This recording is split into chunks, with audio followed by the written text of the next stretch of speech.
Halo semuanya dan selamat datang kembali. Hari ini kita bakal ngelakuin eksplorasi mendalam banget tentang salah satu cerita rakyat paling terkenal di Indonesia.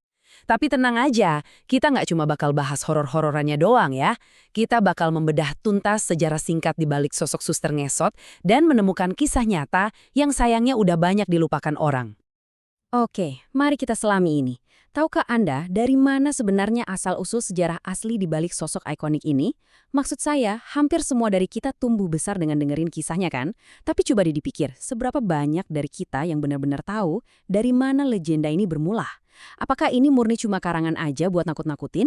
Atau jangan-jangan ada tragedi nyata yang menginspirasinya? Kalau ngomongin masa kini, masyarakat modern pasti udah sangat familiar dengan sosok lorong rumah sakit. Ini udah jadi jejak budaya pop yang nempel banget di kepala kita semua. Sosok ini sering banget dibayangin sebagai entitas yang menghantui lorong-lorong gelap dan sepi. Memang, ini adalah versi mitos komersial yang paling umum beredar. Tapi, buat benar-benar memahami fenomenanya, kita harus menggali lebih dalam, jauh melampaui cerita seram populer yang ada di masyarakat. Bagian pertama, sejarah masa penjajahan Belanda. Di sini, kita harus menarik mundur waktu cukup jauh ke era kolonial untuk menemukan titik awalnya. Nah, yang benar-benar menarik dari slide ini adalah bagaimana kita bisa melihat kontras yang tajam antara mitos urban yang memang dirancang untuk menebar ketakutan dengan realitas sejarahnya. Kenyataannya nih, sosok ini justru berakar dari sebuah tragedi kelam di masa penjajahan Belanda. Menurut sejarah lisan, dulu pernah ada seorang perawat lokal yang bekerja di sebuah rumah sakit pada masa itu. Suatu malam, ia menjadi korban kekerasan brutal oleh seorang tentara Belanda. Dan untuk mencegah perawat tersebut melarikan diri, tentara itu dengan kejam mematahkan kakinya dan meninggalkannya begitu saja. Dalam upaya terakhirnya mencari pertolongan, perawat tersebut terpaksa menyeret tubuhnya atau mengesot di sepanjang lorong rumah sakit. Kisah nyata yang sangat memilukan inilah yang sebenarnya menjadi inti dari sejarah singkat legenda yang kita kenal sekarang. Bagian kedua. Fakta di balik legenda. Sekarang mari kita bedah bagaimana peristiwa masa lalu yang tragis ini bermutasi jadi mitos urban. Dan ini mengilustrasikan dengan brilian banget bagaimana sebuah legenda itu pelan-pelan terbentuk.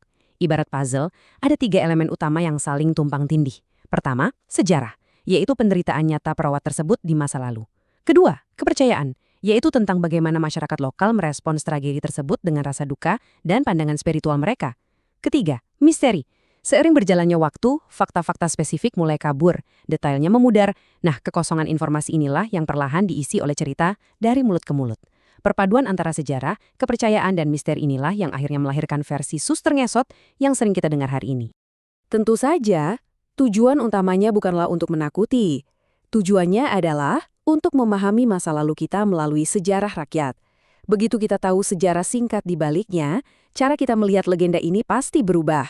Ini bukan lagi sekedar sosok supranatural, melainkan tentang apresiasi budaya dan rasa empati terhadap sejarah yang tidak tertulis secara resmi. Cerita rakyat itu seringkali menjadi cara bagi masyarakat zaman dahulu untuk menyimpan kenangan akan sebuah tragedi agar tidak dilupakan oleh zaman. Yang bikin tambah menarik, upaya pelestarian cerita rakyat ini terus beradaptasi dengan kemajuan zaman loh. Melalui format dokumenter rakyat yang kini digabungkan dengan penceritaan AI dan dilabeli sebagai kisah nyata, teknologi modern digunakan secara sangat inovatif. Pendekatan semacam ini membantu kita merawat, merangkum, dan memvisualisasikan kembali sejarah lampau Indonesia. Hasilnya, sebuah dokumenter yang relevan dan gampang diakses oleh generasi sekarang tanpa harus kehilangan akar sejarah aslinya. Jadi, poin krusialnya adalah setiap legenda selalu lahir dari sesuatu yang nyata. Kutipan ini benar-benar menyimpulkan seluruh pembahasan kita.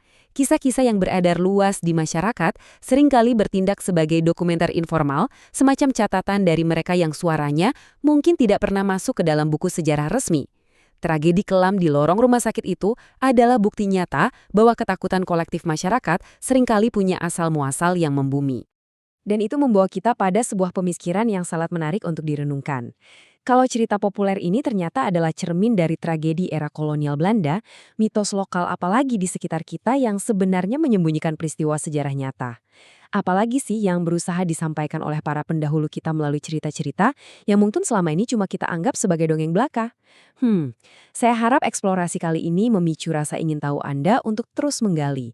Teruslah bertanya dan sampai jumpa di penjelasan kita selanjutnya.